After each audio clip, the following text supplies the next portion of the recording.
Today, I very well may have found my dream car.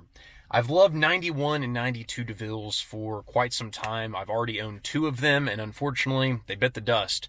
And at the price you can find them for, it's really not worth putting a new transmission, putting a new engine, that sort of stuff in there. While one time I did replace an entire AC system, that should be a testament to how much I love these cars. Today, I got a call about a 92 DeVille at a house, and it had to be moved by Thursday at 10 a.m. I just got to the house, and this is quite literally a barn find, and it gets better than that.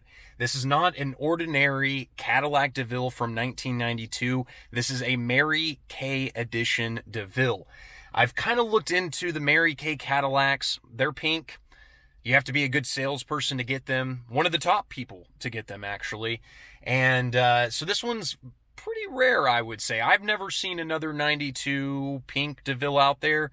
And hopefully this is going to be mine tomorrow. I told the current owners that I was going to come out here, look at it, make sure I was going to be able to get a tow truck on it and that sort of thing. So that's what I'm doing today. Whenever they tell you it's like 2 hour estimated wait time and then it's 5 or 6, it makes it a little frustrating. At about 12:10 on Thursday morning, the car finally arrived and I was able to walk around it a little bit today. I did find out some interesting information about Mary Kay Pink. The story goes that in 1960, Mary Kay wanted a pink car. She walked into Lincoln and they said, "Go home to your husband." She drove to a Cadillac dealership and they said, "Okay."